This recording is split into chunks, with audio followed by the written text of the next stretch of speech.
I, George Jarvis Miles, am in a reminiscent mood regarding my early life.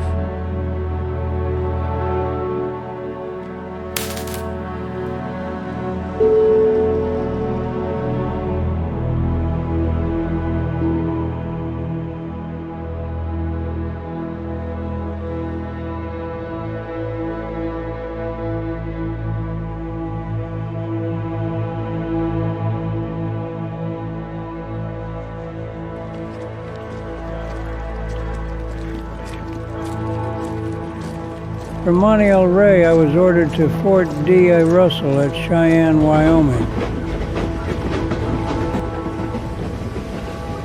From there, I was sent with a trainload of soldiers to Camp Merritt, New Jersey.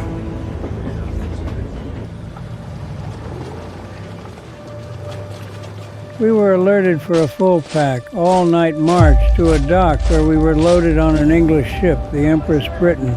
We were loaded aboard like so many cattle, filling all the holes of the underdeck and overflowing onto the other decks in tiers until the upper deck was overcrowded too.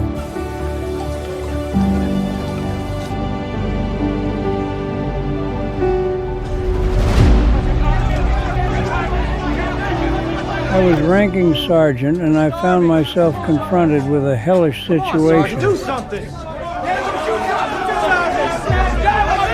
We need food!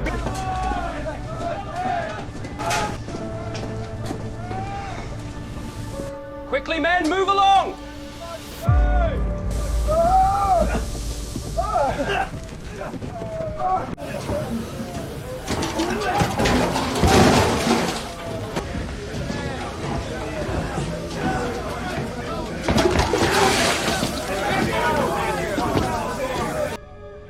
Get back!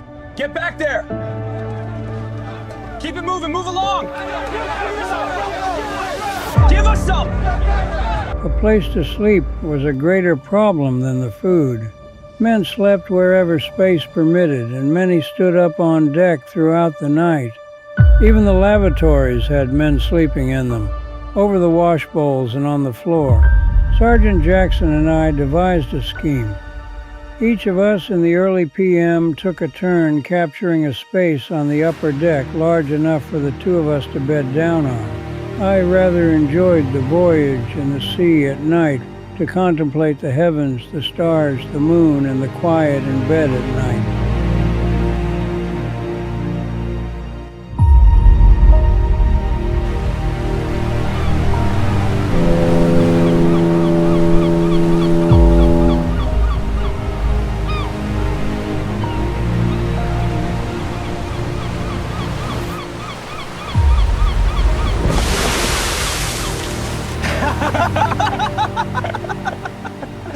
Rise and shine, doughboys! To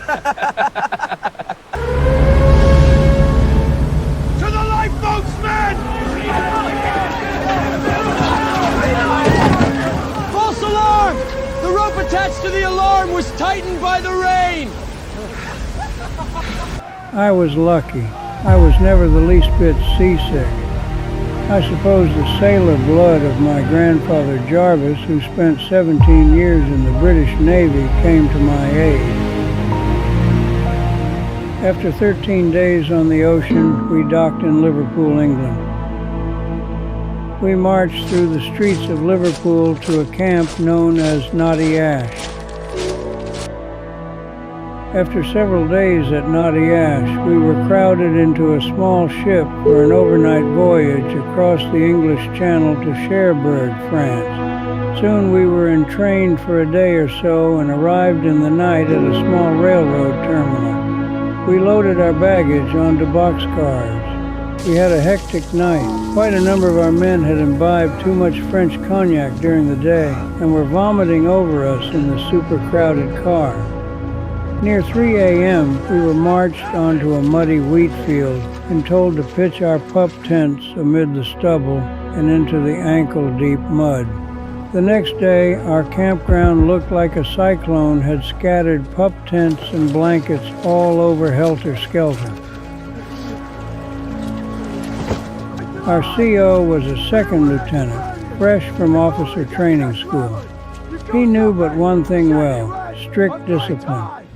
Many of us learned what hunger was in the 3 weeks we were in this casual replacement camp.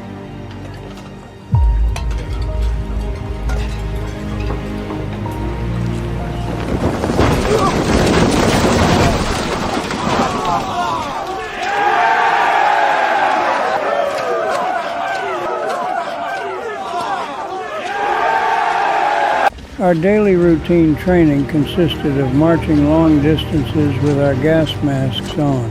At times we visited a chateau where gas was released and we had to go through some of the rooms with masks on. Sergeant Jackson was ordered out a day ahead of me. He was sent to the front where he was killed. The next day, I was ordered out with 6 privates to report at Chateau du Loir. Chateau du Loir, now! We assumed we were headed to the front, but we were going to head the hospital personnel of Camp Hospital 72 at Chateau du Loir.